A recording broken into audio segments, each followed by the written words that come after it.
Bienvenue à Prendre un coup de vieux, le balado de l'Association québécoise des retraités des secteurs publics et parapublics.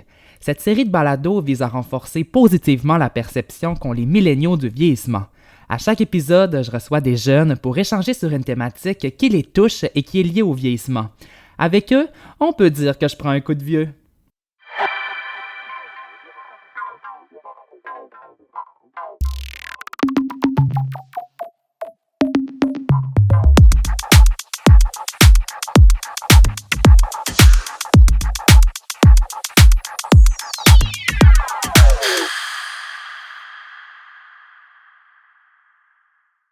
Dans cet épisode, je reçois Angelica Alberti-Dufort, spécialiste en responsabilité environnementale chez Ouranos. Ouranos, en tant qu'organisme, s'engage à soutenir la société québécoise dans son adaptation au changement climatique. J'ai donc saisi l'opportunité de discuter avec Angelica sur les moyens d'accroître notre résilience et de mieux nous adapter à un environnement en perpétuelle transformation. Angelica, bonjour! Bonjour! Alors, Angelica, j'aimerais que tu nous expliques comment, en fait, le réchauffement climatique peut-il impacter la vie des personnes aînées? De plusieurs manières, mais la première à laquelle je pense, puis qui est quand même assez connue, c'est le fait que les changements climatiques vont affecter les épisodes de chaleur durant l'été. Donc, on va avoir des épisodes de chaleur extrême de façon plus fréquente et encore plus chaude, qui durent plus longtemps aussi. Donc, des plusieurs jours d'affilée avec des températures au-dessus de 30 degrés pendant le jour, mais aussi avec des températures élevées durant la nuit. Fait que ça, c'est vraiment une conséquence directe des changements climatiques. Puis ça peut avoir des impacts sur la qualité de vie de tous, mais on sait que pour les aînés, principalement, ça peut être un enjeu de santé parce qu'ils sont plus fragiles, tout simplement. Et que leur domicile n'est pas nécessairement adapté là, à des chaleurs aussi fortes pendant autant de jours. Mm-hmm. Puis on le voit notamment que, bon, dans les CHSLD, ce ne sont pas tous les CHSLD qui sont climatisés. C'est quand même une problématique, ça, parce qu'en fait, ça fait des années notamment à la QRP, notre association, on demande la climatisation, mais c'est pas nécessairement tous les CHSLD qui l'offrent dans les chambres individuelles, dans les chambres privées. Ta réaction par rapport à ça? Ouais, je pense que avec les changements climatiques, en ce moment, on a déjà observé une augmentation des épisodes de chaleur pendant l'été. Puis on va l'observer de plus en plus. Ça se passe déjà, puis ça va se passer. Puis je pense que, comme pour plein d'autres aléas climatiques, quand on le subit, quand on le vit, c'est là qu'on commence à mettre des actions en place. Fait que peut-être que par le passé, c'était peut-être pas nécessaire d'avoir des climatiseurs dans toutes les chambres, mais maintenant, ça le devient nécessaire. Donc, il y a des gens aussi qui vont réagir à la climatisation comme solution d'adaptation de façon négative parce que les climatiseurs, malheureusement, ça rejette de la chaleur à l'extérieur. Donc, ça rend l'environnement immédiat du bâtiment qui est climatisé plus chaud. Mais en même temps, quand on parle de personnes vulnérables dans un environnement de soins de santé, que ça soit dans un hôpital ou un CHSLD, on considère que ça peut quand même être vraiment nécessaire en période de forte canicule là, d'en avoir des climatiseurs directement dans la chambre. Là. Mm-hmm. Puis cet été notamment, certes, il y a eu une canicule, mais il y a aussi eu des feux de forêt un peu partout à travers le Québec, notamment dans le nord du Québec. Est-ce que ça devient de plus en plus difficile de vieillir, puis d'être confronté à ces changements climatiques-là, oui, les canicules, mais aussi les feux de forêt qui affectent la qualité de l'air, là, puis... Absolument. Mais en ce moment, pour le Québec, les projections climatiques nous permettent pas de dire avec assurance comment ça va évoluer les feux de forêt. Mais on sait qu'au Canada, en général, les feux de forêt risquent d'être plus fréquents puis brûler des superficies plus grandes. Puis c'est pas parce que ça n'a pas lieu au Québec que ça affecte pas notre qualité de l'air, là. On l'a vu même avec les feux qui ont lieu en Colombie-Britannique, les vents peuvent transporter des particules fines très loin, même jusqu'au Québec. Puis malheureusement, on est un peu à la merci de la qualité de l'air, là. Il n'y a pas beaucoup de choses qu'on peut faire individuellement pour empêcher ça d'arriver. Par contre, ben c'est sûr que de suivre les directives de la santé publique, tu sais, rester à l'intérieur pendant les périodes de smog intense. Surtout quand il y a smog et chaleur ensemble, là, c'est comme c'est le combo parfait pour avoir pour aggraver certains problèmes de santé chez les personnes aînées. Mhm. Et on a vu notamment en Colombie-Britannique qu'après le dôme de chaleur, le gouvernement de la Colombie-Britannique a comme instauré des mesures pour adapter les bâtiments au changement climatique. Comment on fait au Mhm. Québec pour adapter les bâtiments au changement climatique? Parce que c'est pas nécessairement quelque chose de gouvernemental, d'institutionnalisé au Québec, là encore. Ouais. Ah, mon Dieu, c'est ma réponse pour aller dans plein de sens, parce que, tu sais, les changements climatiques, c'est varié. On parlait de chaleur. Oui, on peut adapter les bâtiments à la chaleur en ayant une meilleure isolation, en ayant des surfaces, des bâtiments qui réfléchissent la lumière. Tu sais, il y a plein de solutions plus techniques, mais les changements climatiques, ça veut aussi dire des pluies extrêmes, des événements de pluie extrêmes plus fréquents en été puis en automne. Donc, adapter le bâtiment, ça veut aussi dire avoir des fondations saines qui vont pas euh, qui vont pas subir, par exemple, l'infiltration. Tu sais, moi, je le sais que cet été, là, il y a eu un événement en particulier à Montréal où il y a eu des précipitations extrêmes. C'était du jamais vu. Autant de pluie en 4 heures qu'en toute une saison. Puis il y a eu beaucoup de bâtiments où il y a eu des infiltrations d'eau dans le sous-sol, chose qui n'était pas arrivée auparavant parce que les gens sont pas dans une zone inondable, ils se préoccupent pas d'un problème de potentiellement avoir de l'eau dans le sous-sol, mais pourtant c'est arrivé, tu sais. Mais la responsabilité est à qui? Ben ça, ça dépend.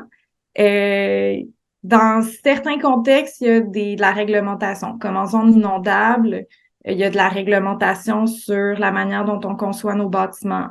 Mais dans une ville ou dans un îlot de chaleur, ben, on le sait pas. Peut-être qu'à un moment donné, ça va devenir un but d'une municipalité. Tu sais, toute la région métropolitaine de Montréal, c'est pas mal là où il y a les plus gros îlots de chaleur au Québec. Ça se pourrait que ça devienne un règlement. Ou que dès qu'il y a des travaux qui sont faits, il pourrait y avoir certains éléments dans la réfection qui doivent être faits de façon à adapter le bâtiment contre la chaleur. Hmm. Mais au-delà de ça, j'aimerais dire que s'adapter à la chaleur, ça va au-delà du bâtiment. Donc, quand le bâtiment se trouve dans un environnement où il y a plus de végétation, il fait aussi moins chaud à l'intérieur. Donc, plus d'arbres autour parce que ça fait de l'ombre, parce que ça reflète une partie de la lumière, parce que ça rafraîchit avec l'eau qui est retenue par les végétaux, par le sol. Euh, donc, tu sais, il faut penser aussi à l'aménagement autour des bâtiments pour les adapter là, au changement climatique. Mhm. Oui, on comprend qu'il faut vraiment s'adapter adapter l'aménagement du territoire au changement climatique. J'aimerais t'aborder sur un autre sujet concernant ben, les industries pétrolières. En fait, les actionnaires comme les banques ou les compagnies d'assurance qui financent des projets pétroliers qui ont un impact direct sur la qualité de l'air et par le fait même les populations vulnérables comme les personnes aînées.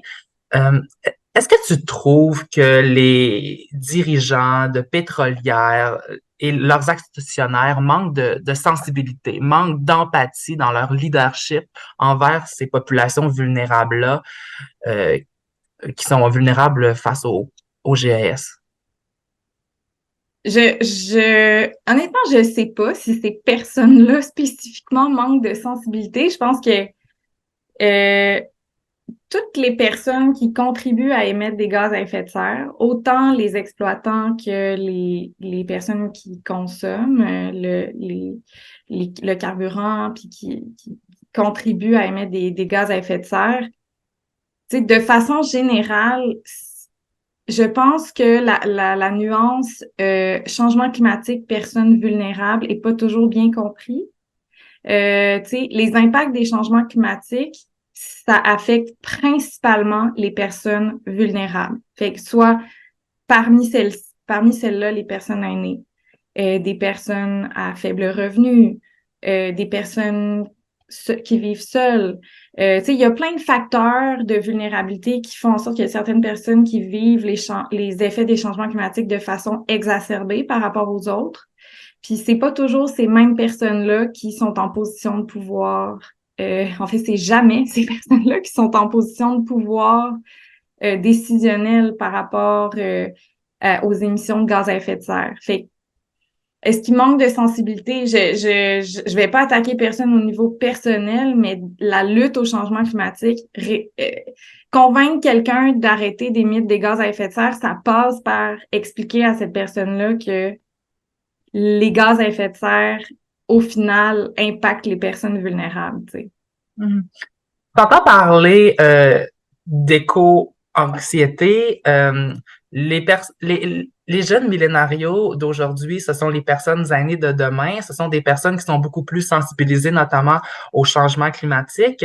Euh, Selon toi, dans un environ de 10-20 ans, ça va ressembler à quoi le phénomène de l'éco-anxiété? En fait, comment notre monde va vivre par rapport à ça dans 20-30 ans au changement climatique avec l'éco-anxiété? Quelle tournure ça va prendre tout ça selon toi, là?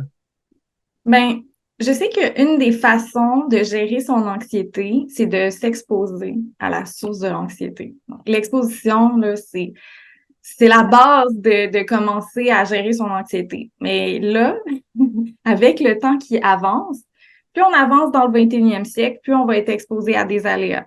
Fait que d'après moi, notre génération et les plus jeunes, ben, en s'exposant, on va prendre les choses plus en main, je pense. On va se dire, OK, ben, là, il faut qu'on fasse telle chose pour mieux vivre dans un climat qui a changé, puis aussi essayer de freiner davantage ces changements-là parce que il y a déjà beaucoup de gaz à effet de serre qui ont été mis dans l'atmosphère. Donc, il y a des changements qui sont qui sont inéluctables.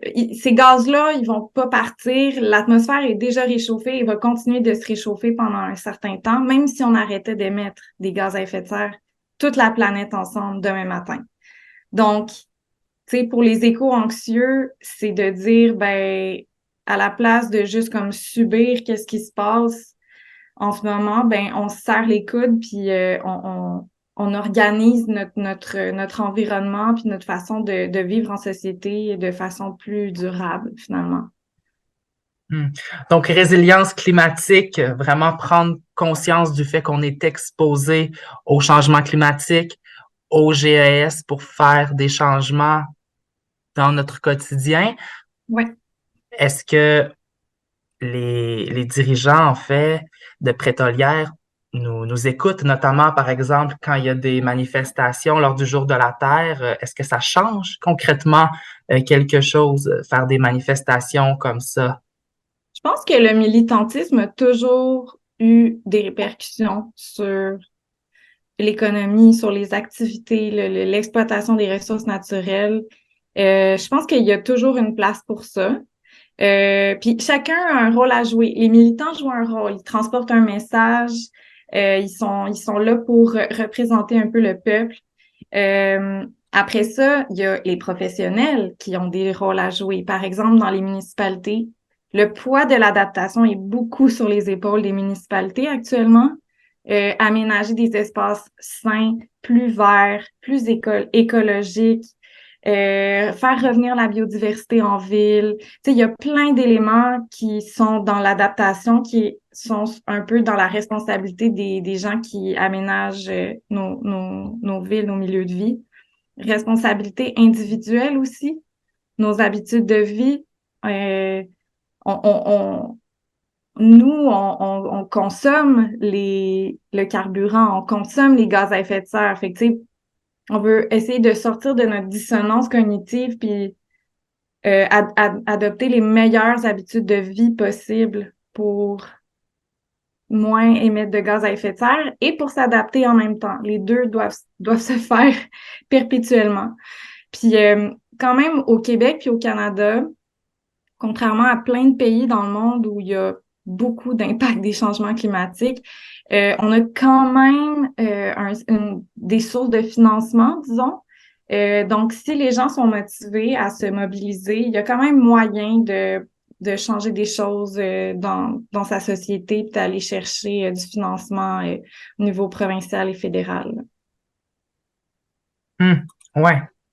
Donc, on comprend responsabilité individuelle, responsabilité des villes et des municipalités envers les changements climatiques. Puis on espère que chacun, de part et d'autre, va faire sa part pour lutter contre les changements climatiques. Donc, Angelica Alberti Dufort, experte en changement climatique, un gros merci d'avoir été avec nous aujourd'hui. Ça me fait plaisir. Merci à Au vous. revoir. Bye bye.